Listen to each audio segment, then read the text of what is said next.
अस्सलाम वालेकुम my social media family, कैसे हैं आप लोग। उम्मीद करते हैं आप लोग खैरियत से होंगे। जनाब, वैसे तो लोग यूट्यूबर्स पर बहुत ज़्यादा तनकीद करते हैं, ना सिर्फ यूट्यूबर्स पे, टिकटॉकर्स पे, सोशल मीडिया के जितने भी प्लेटफॉर्म्स हैं जहाँ पर आप लकी भाई की बात कर लें, एस्ट्रोलॉजी की बात करें, मशहूर मारूफ व्लॉगर्स की बात कर लें, तो अक्सर लोग उनको तनकीद का निशाना बनाते हैं और कहते हैं कि जी आप हर उल्ट पटांग चीज़, हर चीज़ लाकर सोशल मीडिया पर रख देते हैं। तो जनाब, आज बात करते हैं दो यूट्यूबर्स की जो कैसे मजबूर हुए, दो टिकटॉकर्स की वो कैसे मजबूर हुए असल में इस दुनिया में आने पर, और कैसे उन्होंने इस चीज़ की इब्तदा की, कैसे इन चीज़ों का उन्होंने आगाज़ किया, आखिर क्या ऐसे मामलात उनकी ज़िंदगी में पेश आए कि वो आज एक कामयाब यूट्यूबर, कामयाब टिकटॉकर और इतने सारे उनके फॉलोअर्स हैं। जी हाँ, मैं बात कर रही हूँ कमल आफ्ताब और उनके शौहर जुल्करनैन की। तो जनाब, आपको बताएंगे कि हाल ही में उन्होंने अपने एक व्लॉग के थ्रू अपनी ऐसी बातें की हैं जिसको बयां करते करते उनकी अहलिया जो हैं कमल आफ्ताब, वो इमोशनल भी हो गई और रोना भी शुरू हो गई। और देखते ही देखते इनके ये क्लिप्स सोशल मीडिया पर बहुत ज़्यादा वायरल होने लगे, जिसमें उनकी पूरी ज़िंदगी से मुतालिक उन्होंने बहुत शॉर्ट स्टोरी में वो तमाम बातें बयां कर दी।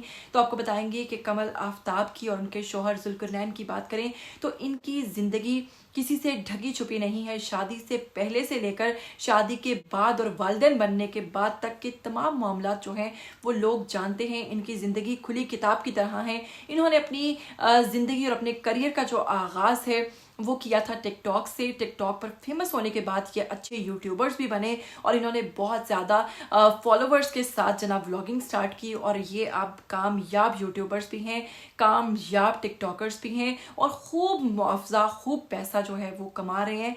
तो जनाब, आपको बताएंगे कि हाल ही में उन्होंने इस चीज़ का इंकशाफ किया कि क्या ऐसी मजबूरी थी जो दोनों को यहाँ पर खींच लाई, और कैसे दोनों ने सोशल मीडिया का सहारा लिया और कैसे दोनों यूट्यूबर्स बने कामयाब। तो आपको बताएंगे सबसे पहले जुल्करनैन के हवाले से कि वो कहते हैं कि वो एक अच्छे स्टूडेंट थे, लेकिन उनकी जो वालिदा हैं वो चाहती थी कि वो जल्द अज जल्द उनकी शादी कर दें, क्योंकि उनके वालिद जो थे वो अच्छे ठीक ठाक कमा रहे थे, घर के हालात जो थे वो बिल्कुल दुरुस्त थे। वालदा ने सोचा अगर बेटा कुछ भी नहीं करता, जस्ट स्टूडेंट है, तो कोई फ़र्क नहीं पड़ता, मैं इसकी शादी कर देती हूँ।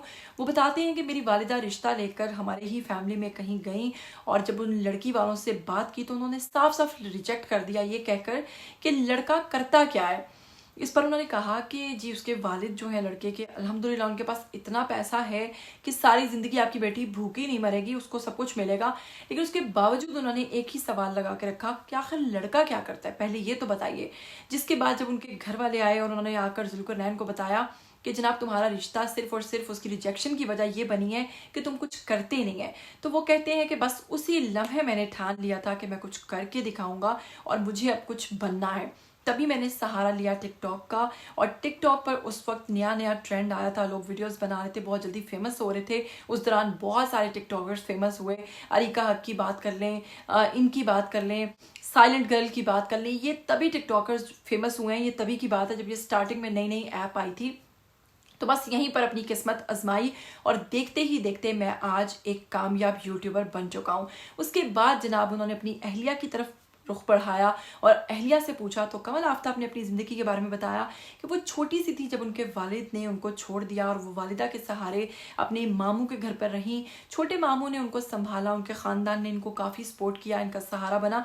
ऐसे में होता क्या है कि जो आपको सपोर्ट करता है वो आप पर हावी होने की कोशिश करता है, हर लिहाज से आप पर अपना हक जताने की कोशिश करता है, और ख़ास तौर पर जब आपके सर पे वालिद का साया नहीं होता तो लोग आपको बहुत ज़्यादा दबाने की कोशिश करते हैं, और हर कोई ऐरा गैरा जो है वो खामखा जनाब आप पर अपनी धौंस जमाने की कोशिश करता है। तो ऐसा ही हुआ कमल आफ्ताब के साथ कि जब वो अपने मामू के घर पर रहती थी तो उनके मामू को किसी ने कहा कि दफ़ा करो, पढ़ा लिखा कर क्या करना है, लड़की की शादी कर दो। तो वो बताती हैं और वो बताते हुए इमोशनल भी हो गई कि मेरे मामू जनाब रिश्ता आ गया, और रिश्ता किसका आया जी, मेरे ख़ानदान के सबसे होनहार नलायक कज़न का, और उसने कहा मैं तुमसे शादी करना चाहता हूँ। तो मैंने कहा मैं तो तुमसे शादी नहीं करना चाहती। खैर इस हवाले से उन्होंने ज़्यादा डिटेल्स नहीं दी, लेकिन साफ वाज़िया तौर पर दिखाई दे रहा था, क्योंकि वो रो पड़ी कि उनके मामू ने उनको इस चीज़ के लिए बेहद जनाब कन्विंस किया और उनकी शादी करवाने की कोशिश की, और वो बाल बाल इस चीज़ से बची।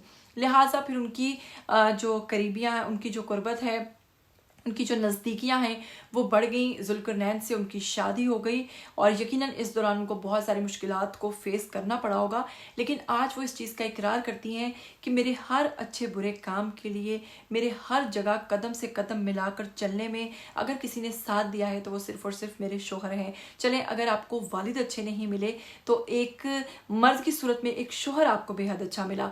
तो हम उम्मीद करते हैं कि आगे भी आपकी ज़िंदगी ऐसे ही अच्छी रहे, खुशहाल रहे, आप दोनों मिलकर इसी तरह एक दूसरे के साथ प्यार सलूक से अपनी ज़िंदगी को आगे बढ़ाएं और वो चीज़ें, वो मरहूमियाँ, वो कमियाँ जो आपने अपनी ज़िंदगी में देखी, अब वो आगे आप लोगों को, आपकी बेटी को ना देखनी पड़े और आप लोग उस चीज़ को, उससे सीख हासिल करके अपनी ज़िंदगी को मज़ीद कामयाब से कामयाब तर बनाते जाइए। और कमल आफ्ताब के वालिद कहीं भी अगर इस वीडियो को देख रहे होंगे या सुन रहे होंगे तो यकीनन उनके लिए डूब मरने का मकाम है कि उनके इस अमल से उनकी बेटी को ज़िंदगी भर किस अजियत और किस तकलीफ़ से गुजरना पड़ा।